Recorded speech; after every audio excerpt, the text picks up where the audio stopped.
Hit on the head there. I think the most important cards in this matchup are the Cinnapies. If you can attack for 8 in a turn, or 7 over and over again, it's really hard for the Fi deck to keep up because they actually just cannot block efficiently at all. So it does look like Fi is going to be leading off here. It looks like a Brand of Center Claw is going to get blocked out. Yeah, and here we see that first salvo from Fi just trying to leak a little damage. Blaze Headlong going to be the second play here.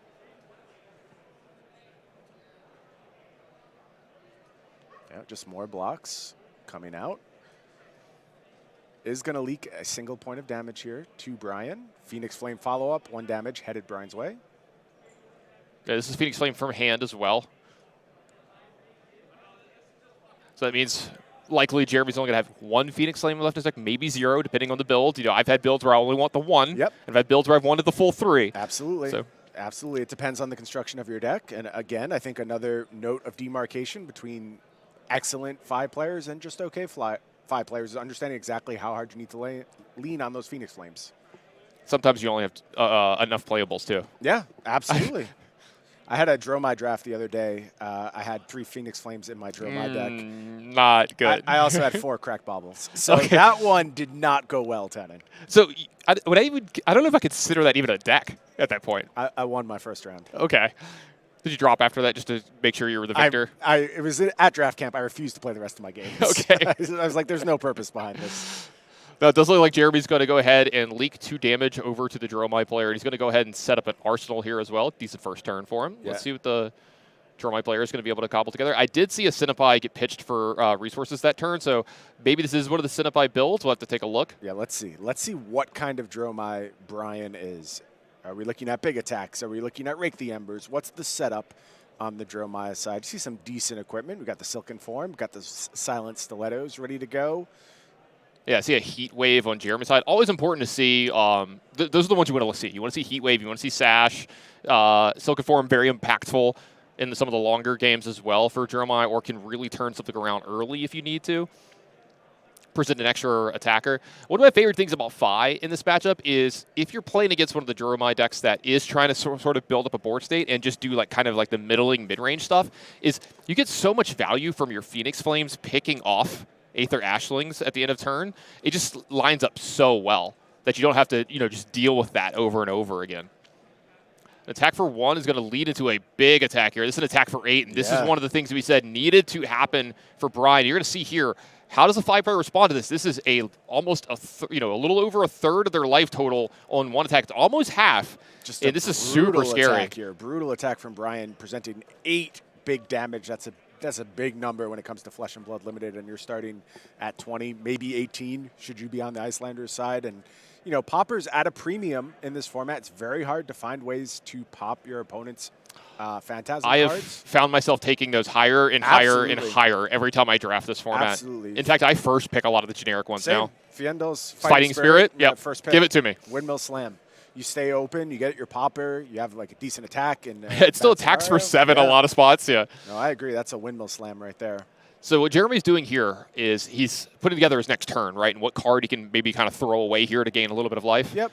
Just trying to see maximum output. And you see why it's going to be a flex devoted to playing a little defense here. That is going to boost it up to 6 power. It is a red flex, so paying 2, getting a boost, and finding the popper at a key moment. Really good start. Huge play for Jeremy here. Now he's only got 2 cards left over, but he does have that arsenal. Let's see if he can push some more damage here this turn. Because while a lot of damage didn't get through, he did pop that card. It did take 2 cards out of his hand to do that. And it's still worth it, Tim. Yeah. I mean, you just throw such a wrench in Brian's plans. And that flex, again, maybe not so much the yellow flex, blue flex, but red flex, another card that I value. I mean, that's a weird flex, but okay. Yeah, I know. Weird flex. Burn Away is going to be the play here. One of those Phoenix Flames is going to go ahead, hit the Banish Zone, but that's going to boost up Burn Away. 4 damage, headed the way of Brian, as well as a little go again. Yeah, very nice for Jeremy to have the second Phoenix Flame at the ready here early in the game. You don't always want to draw them, but sometimes when you have cards like Burn Away, this is why you have the extra Phoenix Flames in your deck. Correct. Burn Away is a card that really incentivizes playing larger number of Phoenix Flames, not just relying on that one that you start with. As 5. Matter so many cards like Burn Away or Flame Call Awakening, things like that are in your deck. Yeah, it's not my preferred way to build 5, but agreed. You take your draft as it comes, and if that's the way you're set up, then you have to maximize that. You be very careful when you speak about Flame Call Awakening, though. You be very nice about my card. I know. Preview card. So we've got a block here from Brian. It's going to be followed up by another attack from Jeremy for 4 here. Yeah, Stoke the Flames coming in. A lot of attacks for 4 here. Really good point to be attacking for Jeremy. Really hard break point for any deck to be blocking correctly. Yeah, love hitting those break points. Just making it. Flesh and Blood's all about making your opponent uncomfortable. Like, you don't ever want them to feel like they have good, simple decisions. You always want them to feel like they're losing a little bit on the exchange. One of the best ways to do that, find stuff that attacks for 4. Just an annoying break point. I mean, yeah, we all learned that rule real fast and real hard from Breyer last year. Absolutely. Yeah, at U.S. National Champions, of course, where Breyer sort of first made her mark on the field in the hands of Tarek Patel. Looks like we're going to have a block here plus an Ash creation for Brian. Going to come back over to his turn. He's going to have a card in hand, a card in arsenal. Let's see what he can mount for an offensive here. Yeah, and not a huge start thus far from Jeremy. I think Brian doing a nice job of weathring the early storm. It looks like we're going to have a yellow Billing Mirage. Yeah. And that is going to create an Aether Ashwing. So a little bit of a board presence being brought up by Brian here. But like you said, these are the kind of turns that I think 5 players can kind of just shrug off, right? Yeah, at some point when your hand is good enough, you're just going to say, yep, damage, take it. And there you see Jeremy saying, yep, 3 damage, whatever, don't care about that. Should be a significant clap back here. Yeah, and this is one of the turns, too, where you just start counting up what's the biggest and widest I can go as a 5 player, and then if you want to, you can clear this Aether Ashwing at the end for free, generally, with your Phoenix Flame. See another one of those rapid reflexes in hands from Jeremy after we just saw that threaten lethal in the last game. Just going to be pitched here. Kind of medium on that card in 5. You know, when I first saw it, I thought it would be like a key staple. It's a little awkward. We're so used to it that in the prior formats where attack reactions and defense reactions were so good and prevalent, and in this one they're just not as good and as important. Yeah, I think it's fine. Like I will usually play, especially a red one. It's one of the last playables I usually add to my deck for sure. Yep. Yeah, the block 3 helps a lot. Anything that blocks 3 and 5 is usually pretty valuable. So I played as a blue a decent amount too. Sometimes as a blue block 3 can be really one card. Yeah. Sometimes it's in my sideboard for my Icelander matchups where you want to board in some of your extra blues. Makes sense to me. Yep. All right, we got a 3 attack. We'll go again. Yeah, looks here like starting off with Jeremy. A blue adrenaline rush there. Not exactly what I'm looking for as my starter, but you need to find your starters. You need to find Rebellious Rush.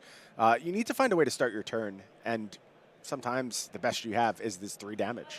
And Brian hoping that maybe this is an offish turn for Jeremy. He's going to start off with taking the 3 and seeing how much is going to be behind this. I do think this is a free hand behind this, though. Let's see if he's going to be able to unlock the entire hand. This looks like an attack for 4 with go again as well. Yeah, another 4 headed Brian's way. And it looks like now Brian is doing the send me the bill thing and saying, all right, this is the turn where I'm just going to eat it, and 3 more damage. And it looks like a pretty medium turn. I won't say it's a bad turn, but I expect this to be followed up with the Phoenix Flame, meaning if Brian just wants to eat all this, goes to a comfortable 6. Like, you're never comfortable against 5, but you could live with it. I will say, let's see where the Phoenix Flame goes. I think he's going to be at 7. Yeah, I kind of like cleaning this up. No, I agree with you. That's generally what the Phoenix Flames do here. I would assume I'm getting attacked for 8 here this turn. I'd assume I'm getting a giant Cinnabar or something thrown at my face here for least Brian. 8. I mean, or some dragon. Yeah, this should be a pretty. Whenever your opponent's just saying, yes, I'll take it, that's when you have to worry about what they're coming back with. If you ever play me in the spot and I'm sitting as Jeremy and I make these attacks and you keep taking it, I'm the kind of player I usually say, am I dead? Yeah. Yeah, like, what's about to happen? Fair question. It's going to be bad, right? And this is a bad start for Jeremy. This is a huge attack from Brian. Yeah, it has the perfect setup, too. Pitch to red, so it gets an Ash. Now red is unlocking. Yeah, I believe this is an 8. This is a 5. Okay. 5 oh, it's the again. Dunebreaker. Okay. Yep, Dunebreaker Senpai here. So 5 go again. Does have that Phantasm still. Should Jeremy find another popper? I do see a Faendal's Fighting Spirit. I don't know what color it is. Not all of them pop, but if this is another popper, I mean, that's 2 for 2 on these Phantasm attacks. You can't ask for much better as Phi. I have found that with the Phi decks, generally 1 is good enough. If you could pop once during a matchup. I agree, and if you get it twice, then you're rolling good. So let's see what Jeremy has here. What color is that Faendal's Fighting Spirit? I have to think it's blue, because otherwise you just Windmill Slam, but this looks like a red, yeah. So we are going to get the pop here. Jeremy's going to gain a life. Or excuse me, no life gain here. Just going to go ahead and pop. Yeah, it's only if you're at a lower life total, right? At a lower life total, correct. You know, we did see Prism go to Living Legend, but we still have to pop some Phantasm stuff this weekend. We're not done with it just yet. See Brian, what else is left in his hand? It does look like it's just going to be an arsenal and a that pass just here. Ends the turn. You see why getting your Phantasm attacks popped is so brutal. You know Brian was taking damage on the last turn with big plans. He was planning to set up, planning to do some damage, and just all of a sudden that popper ruins all of the potential output. All right, let's see. We got to start with an attack for 4 and go again here for Jeremy. Does look like Brian's lining up at least one block, way more willing to give up some of his hand this turn. Yeah, Dust Runner Outlaw going to be the start here. 4 damage. Headed over towards Brian. A little damage leak to start.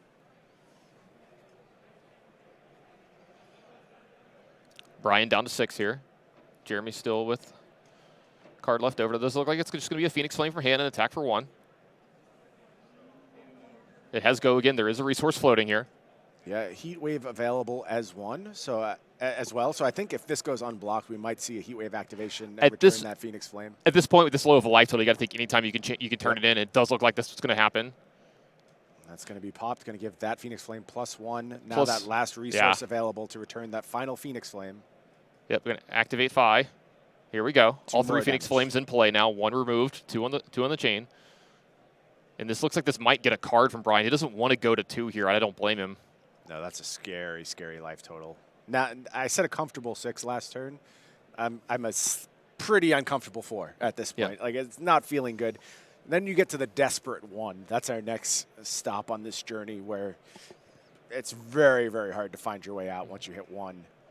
Looks like we're going to invoke. Which one is this one? One of the dragons. I think that's a Vincerai. Is my dragon pronunciation? I'm gonna trust you on this. No. Listen, my dragon pronunciation is not going to be good. I'm just going to own that right now. These are complicated names, and I struggle with even the most basic names. Yeah. How's your Valyrian? So, not good. It's not good. Vincerkai. That's what I'd say this one is Vincerkai. Yeah. Okay. Not saying that I'm correct in any way.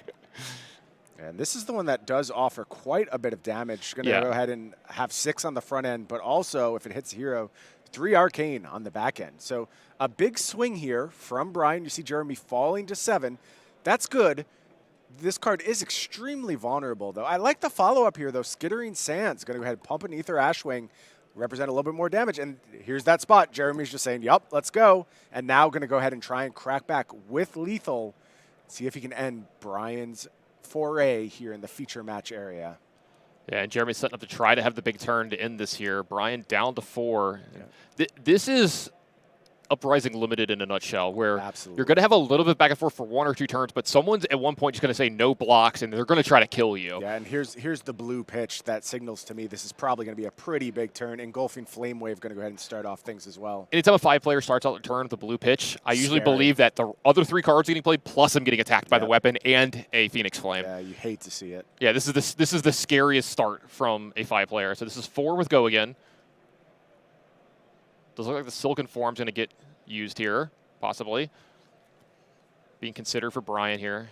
I got to say this. If Brian can make it out of this turn alive with cards in his hand and possibly even a dragon left over, any of that happens, I'm impressed. Yeah, these Engulfing Flame Waves, again, they cost 2, so not my favorite attacks from 5, but they're so scary because if this reveals a 0 on the top of the deck, your life gets so much harder. And I think that's exactly why you're going to see a little bit more defense than usual here. Are going to go ahead and line up some blocks. So 1 Quell has been used here, 2 resources floating. So for every attack now, the Quell could possibly be used. This looks like Searing Ember Blade is going to attack for 3 here with go again. Yeah, Brian did not want to roll the dice on that activation from the Engulfing Flame Wave.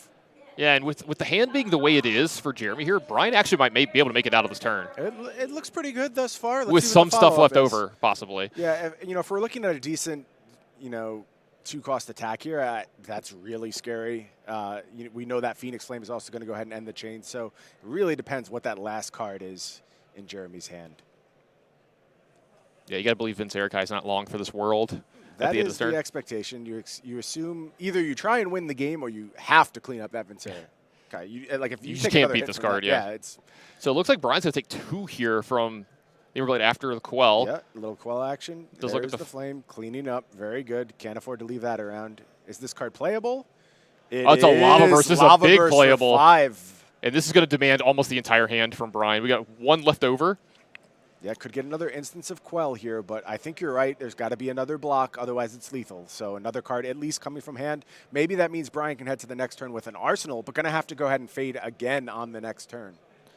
He'll get to have an Aether Ashwing left over, so he will be able to get Jeremy down to 2 here. I got to believe Jeremy's probably just going to try to present his entire hand the next turn. But Brian, that's what he's trying to consider here, right? Is what's the best setup here for the next turn? He's not trying to not die here. He's trying to figure out how to win from this spot. Yeah, and that's a really good point, Tannen. You get to a point in these matchups where you cannot play not only to not die, you have to find some way to win. It does you no good to not die because you will die eventually. That's just the way it works. Phoenix Flames will get you. So find some way to leave yourself, even if it's a desperate chance, even if you need absolutely perfect cards off the top, that's what you have to play towards in these scenarios. This looks like Brian might actually be at 2 here, so this might just be almost a required double block. Well, it does have the 1 available to Quell, so if it's a block 3, we'll be able to combine that effectively to remain at 1, and that's what we see is going to be a Quell here. Valuing the card over going to 1 here. I get that. That goes We're going back to saying it too. Yeah, that goes back to trying to win the game. Right, agreed. Trying to not lose the game. Yep, Silken Form is gone here. Clean all this up. Jeremy looks like he's a veteran of the feature match area. Really well laid out for all of us with all the attack values, the go against. Love it. Thanks, Jeremy. It's national championships, and I mean, these are going to be tight players all over the place. I expect nothing but high-quality play this weekend. And here comes the penultimate turn to the game. The Aether Ashwing is going to put Jeremy down to 2. There's 2 of them left over for next turn. Can Jeremy cobble together enough damage this turn? Any break points are going to be huge here. Starts with a pitch. Is that an engulfing anger? I believe it is, and this, to me, is the signature 5 card. This is the one I really want. I was going to say, I think this is so important to be able to attack with a 4 go again. First, because this demands 2 cards out of the hand. This means Brian probably cannot make it out of this turn. Another go again, double block. Yep. Yeah, and that is going to do it. Yeah, that's going to get the Phoenix Flame brought back, and it gets the fist bump, and that means Jeremy Stowe